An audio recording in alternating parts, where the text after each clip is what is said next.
pertama saya mengapresiasi ya terhadap inisiatif dari teman-teman guru akidah akhlak ini sebagai bentuk bahwa tuntutan profesionalisme itu harus selalu continuous improvement. Oleh karena itu saya sejak awal komitmen saya ini hadir adalah peningkatan mutu madrasah.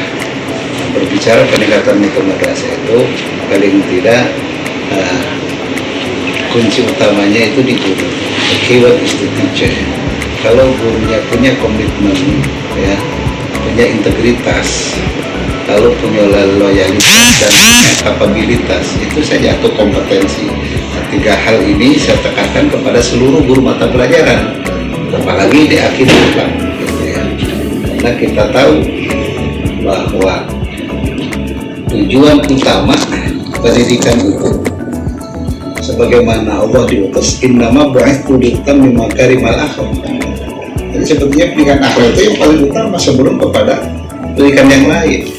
Oleh karena itu pendekatan akidah akhlak itu mungkin berbeda dengan pendidikan yang lain, di mana harus lebih menonjol afektif dan psikomotoriknya anak. Apa artinya dia kognitifnya bagus, kalau afektif dan psikomotoriknya itu jelek. Sedangkan tujuan utama dari pendidikan akidah akhlak itu sebenarnya ke sana. Madrasah hebat bermartabat itu artinya dia itu iman dan takwanya itu kuat, berarti di dalamnya adalah akhlakul karimah, kan? Lalu ilmu pengetahuan dan teknologinya baru hebat. Kalau hanya hebat itu belum bermartabat manakala anak-anak itu akhlaknya baik. Itu yang paling utama menurut saya. Makanya nanti saya ingin ada seminar tentang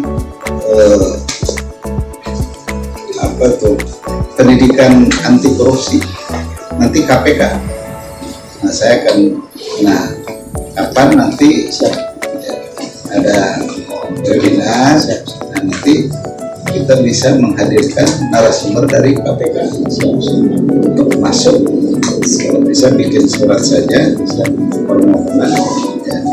Nanti paling tidak nanti kita akan, tidak harus sekarang lah, nanti sekarang dan tahap berikutnya ya, karena guru akidah akhlak kita kan perlu dibekali dengan bukan saja, karena kan sangat komprehensif akhlak itu, masuk moral kita ke depan dipersiapkan calon pemimpin itu ya, jangan sampai kita beratas KKN budaya anti korupsi itu nanti KPK yang isi langsung siap, dan KPK kemudian sudah ke sini udah siap.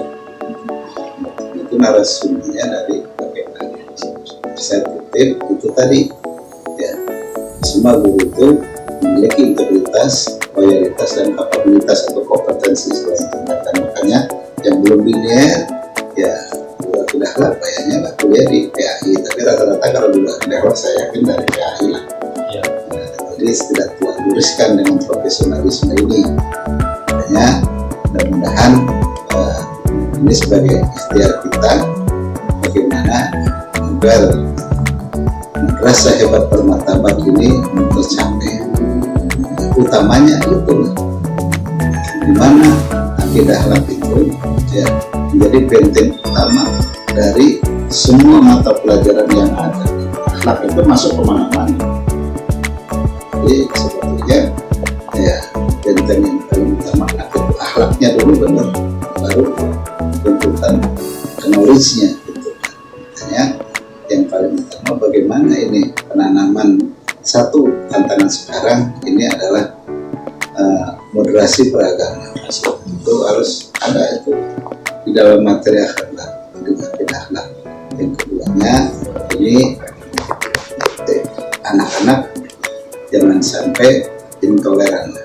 Radikalisme itu harus disampaikan kepada anak supaya mereka tidak gagal paham.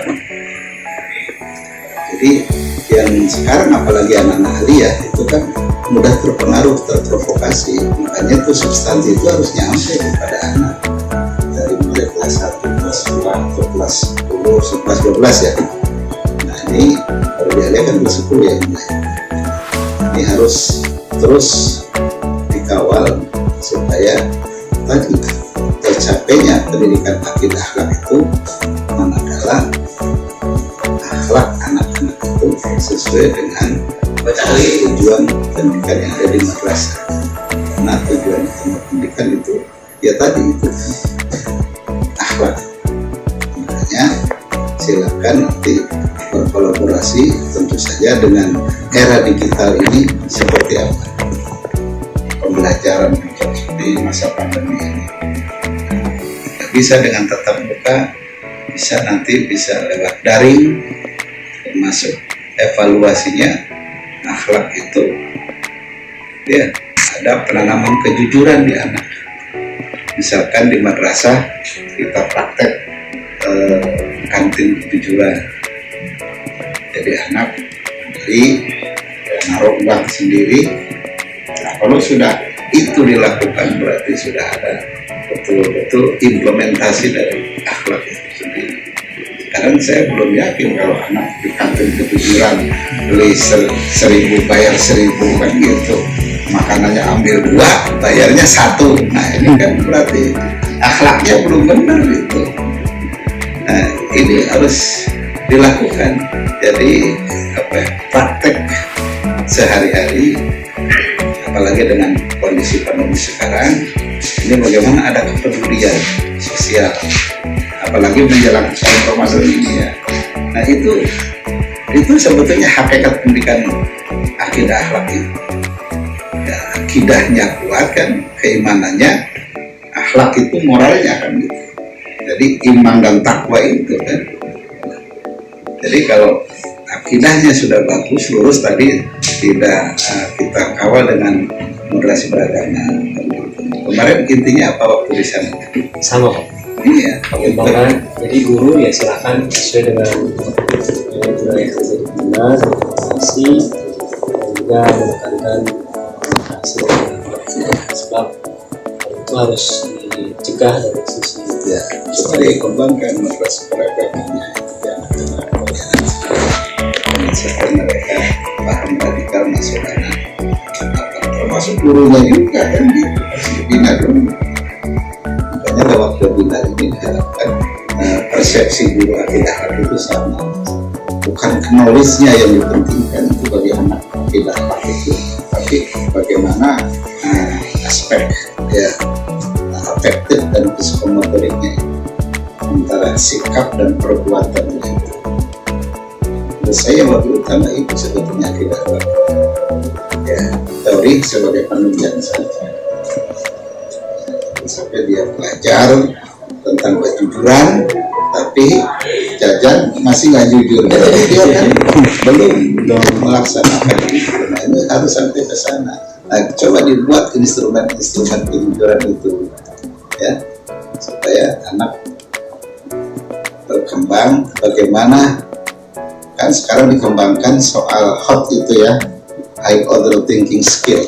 Jadi intinya bagaimana anak itu mulai bisa membaca masalah ya, kalau membacakan masalah ada solusinya seperti apa. Nah itu bagus. Misalkan ada suatu kejadian ini sedang demo atau apa, coba dibuat soalnya, lalu coba bagaimana cara mengatasinya. Nah, itu kan sebuah high order thinking.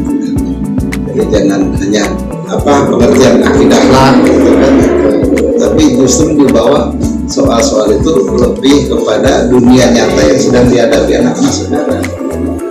Problem kecil saja, bagaimana inisiatif Anda untuk mengimplementasikan tentang akidah ini ya.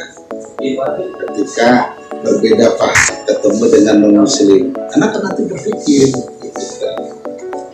kita lawan atau bagaimana, nanti kelihatan dari itu kita arahkan. Nah itu akidah mah tetap kita tidak bisa, walaupun ditoleransi ya, aku dinukung aliadin. Nah itu prinsip, jangan sampai gara-gara akidah lalu boleh itu kan kita menghadiri acara non muslim. yang sifatnya kegiatan keagamaan itu harus ada batas, tapi tetap kita saling menghargai. Itulah dipancing anak-anak itu. Jadi jangan hanya yang sederhana saja. Coba soal akidah halal itu dibuat problem solving. Ya, memang nggak susah, tapi kalau lihat dia baca kan, makanya ada literasi kan anak, atau disuguhkanlah suatu bacaan yang menantang, bikin kasus selebar gitu, kayak kamu lagi tipe apa pendidikan itu ya. Bapak kan kalau di Batu begitu, ada satu problem misalkan tentang karyawan kita yang malas ataupun kerjanya sering kesiangan, bagaimana langkah-langkah seorang pemimpin membangun itu. Nah itu sudah high order thinking itu. Terbiasa begitu nanti siswa. Ini yang ingin saya sampaikan kepada teman-teman. Bu, sekali lagi terima kasih. Jadi intinya itu, sehingga nanti tujuan utama kita itu ya akidah, akhlak itu keimanan itu yang berat, akhlaknya baik. Itu saya. Kalau itu sudah tercapai, nilainya 10 lagi. Iya, begitu ya. Dia sering ibadahnya gitu ya, memahami konsep moderasi, toleran, gitu ya. Lalu implementasinya bagaimana? Solidaritas.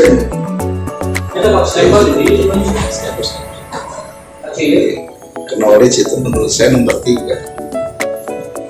Beda itu yang paling utama adalah affective psikomotorik, baru kognitif. Jadi bukan kognitif dulu ya. Artinya apa? Artinya grade-nya gitu. Saya lebih memilih biar anak itu yang sikapnya bagus, perbuatannya bagus, walaupun pengetahuannya sederhana, daripada anak itu pengetahuannya bagus tapi akhlaknya nggak benar.